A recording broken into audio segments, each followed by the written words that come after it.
Él es doctor y director adjunto de Mexicanos Primero. Alfonso, muy buenos días.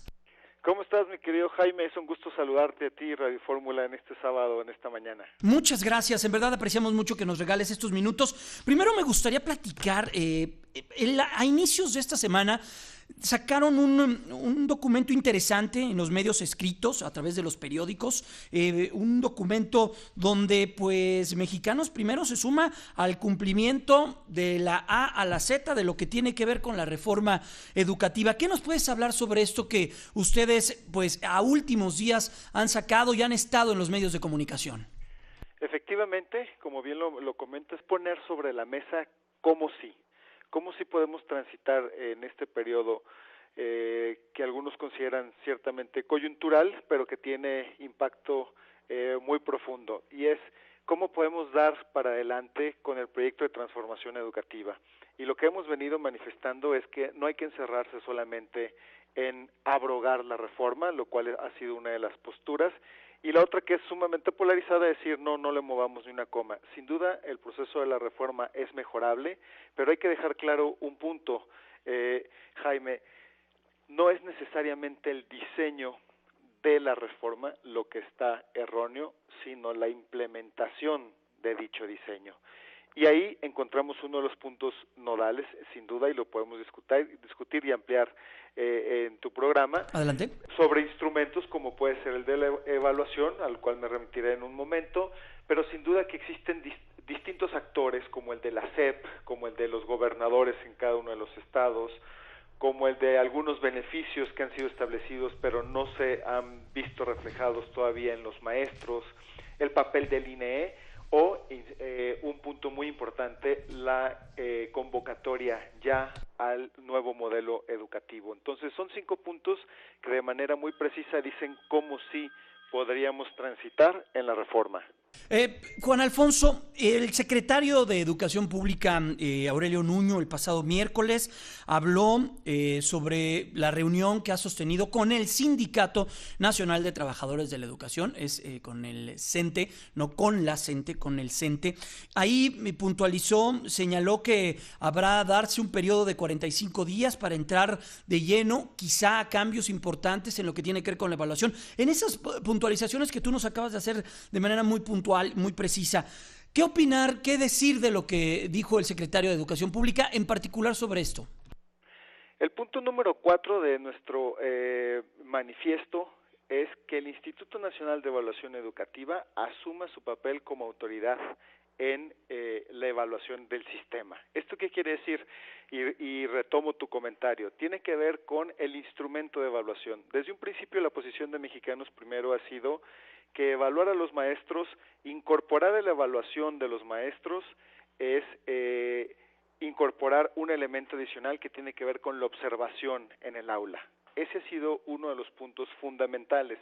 Nosotros estamos de acuerdo en que el instrumento como tal es mejorable, sin duda.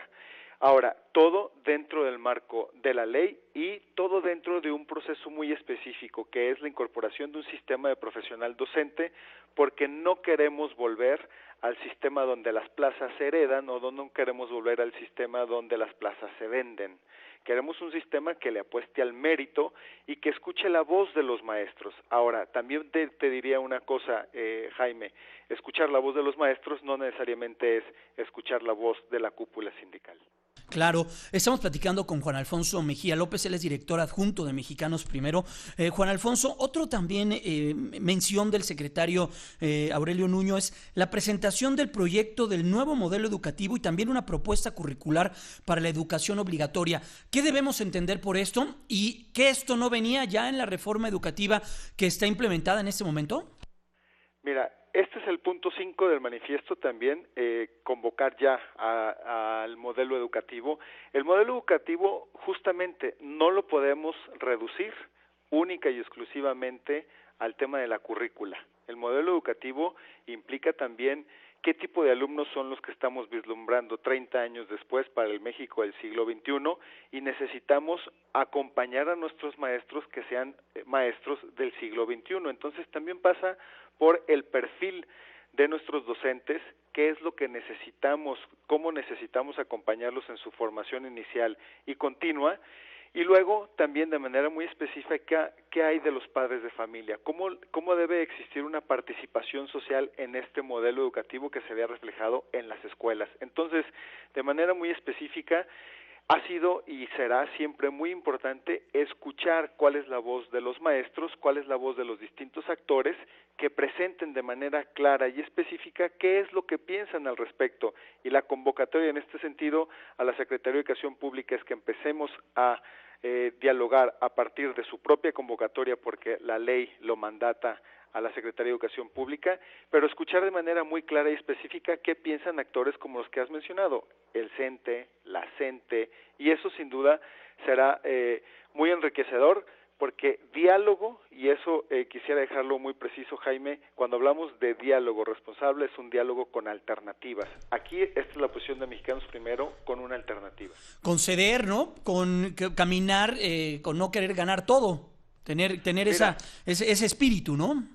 creo que una de las partes importantes de lo que hemos presenciado esta semana, y a lo cual creo que las propias autoridades han buscado ceñirse, y desde la sociedad civil eso es lo que estaremos muy atentos que así sea, es que no puedes violentar el Estado de Derecho, no puedes violentar la ley que nos dimos los mexicanos y los instrumentos que nos dimos los mexicanos para tomar decisiones. No nos referimos únicamente a la ley de la reforma educativa, sino un Estado de Derecho que cree en las leyes. Y esto es una transformación constitucional que pasó por todo, por ambas cámaras en el legislativo, por los congresos locales, que tuvo aprobación de leyes secundarias. ¿Por qué insisto en este punto? Porque hacer modificaciones como las que se han venido planteando tienen que estar dentro del marco del Estado de Derecho. Y cuando hablamos de conceder, como lo comentas, Jaime, es un tema de concesión siempre y cuando tengamos claro hacia dónde estamos planteando avanzar, caminar juntos, pero bajo ninguna lógica en un sistema de chantaje o de violencia o de poner al Estado de rodillas. Estamos platicando con Juan Alfonso Mejía López, él es director adjunto de Mexicanos Primero. Juan Alfonso, regresemos un poco al tema de la evaluación. Hay algo que también se ha escuchado a lo largo de los últimos días, que es establecer una realidad, que esta evaluación sea conforme a las situaciones que viven los profesores en cada región del país. ¿Hay Mexicanos Primero qué es lo que tendría que decir? ¿Y cómo podría sumar propuestas para que los maestros de Oaxaca o del sureste sean evaluados de una forma, a los del centro del país, a los del norte del país, a los que viven en la península? Vaya, el país es toda una geografía muy diversa. Y también he escuchado desde las voces que llaman a cambiar la evaluación o a modificarla, si es preciso el término, pues utilizar también la propia geografía de la nación para establecer las evaluaciones. ¿Ahí qué tendrían que decir ustedes? Mi primer comentario, Jaime, va dirigido a los maestros y maestras que sé que te escuchan. Y de manera muy precisa es que en Mexicanos Primero siempre hemos buscado dos puntos. Primero, que exista la observación en el aula al momento de ser evaluados. Esa es una posición de Mexicanos Primero que tiene que ver con observadores que sean certificados por el Instituto Nacional de Evaluación Educativa, pero que no estamos hablando de funcionarios públicos, estamos hablando de maestros, de sus pares. Y esa siempre ha sido la posición de Mexicanos Primero, que una vez que se aprobó la reforma, por diversas circunstancias no fue aprobada.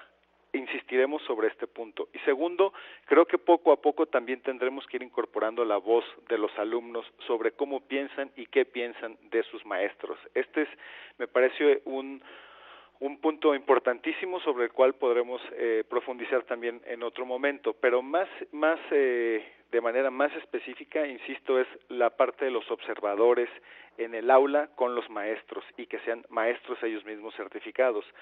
Primero. Segundo, también quisiera decirte que la evaluación no se remite únicamente a este sistema de el examen. Eso creo que es muy importante dejarlo claro al auditorio.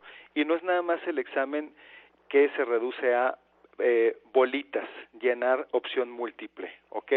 Quisiera decirte que el proceso de la evaluación toma en cuenta 4 procesos. Uno de estos procesos, por ejemplo, es llenar la parte de un portafolio de evidencias. En esta parte del llenado del portafolio de evidencias, que se escucha nada más como sentarte frente a la computadora y llenar un formato, ese formato va a dar al Instituto Nacional de Evaluación Educativa, pero ese formato pasa por miradas de maestros que observan cómo los distintos profesores que están participando en esta fase están explicando, argumentando cómo es que llevan su desarrollo docente en el aula.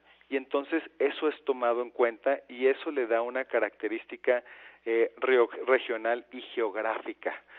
Si hay que explicarlo más, creo que ese ha sido uno de los errores específicamente de la Secretaría de Educación Pública y del Instituto Nacional de Evaluación Educativa, que no les ha explicado a los maestros de manera muy clara que no todo se está reduciendo a un examen de opción múltiple. Claro. Creo que ha sido importante y ha faltado explicárselo también a la sociedad. Ahora, pensar en que este instrumento de evaluación pueda ser reformable, que pueda ser mejorable y que pueda ser todavía más adaptable o pertinente a la realidad de los distintos maestros, creo que siempre será discutible y será una discusión en la que Mexicanos Primero estará presente. Juan Alfonso, nos queda un par de minutos. Los niños, el centro de esto, ¿dónde está?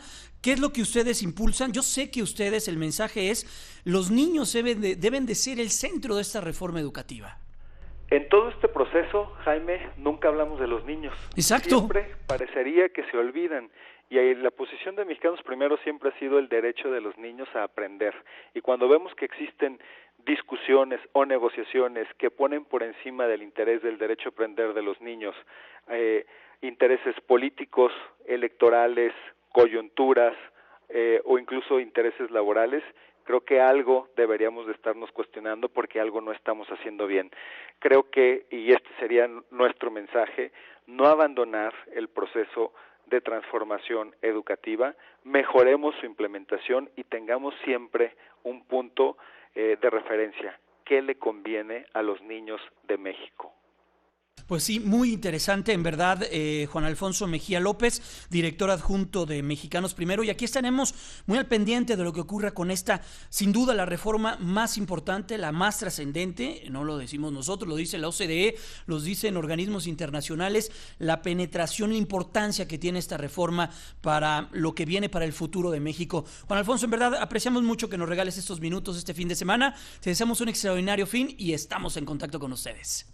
Jaime, auditorio, lo único que me restaría decirte es que esta reforma educativa no tiene dueño, no tiene nombre Exacto. ni apellido, es de los mexicanos y es para las niñas y los niños de México. Muchísimas gracias y muy buenos días. Gracias, Juan Alfonso, te apreciamos mucho. Es Juan Alfonso Mejía López, él es director adjunto de Mexicanos Primero. Gracias por atender esta comunicación. Y bien, pues vamos a ver qué es lo que sucede. Vienen días muy, muy intensos en cuanto a las negociaciones. Bueno, esto que platicamos particularmente es lo que tiene que ver con estas 3 mesas de negociación que tuvo el titular de la Secretaría de Educación Pública, Aurelio Nuño, con el sindicato, este es con el Sindicato Nacional de Trabajadores de Educación, donde se derivan, donde salen 12 peticiones. Habrá un lapso de 45 días donde se van a dar a conocer nuevos diseños de aplicaciones, el nuevo modelo educativo, así que vienen cosas muy interesantes. Por el otro lado, lo que está trabajando la Secretaría de Gobernación con la CENTE, con la Coordinadora Nacional de Trabajadores de la Educación,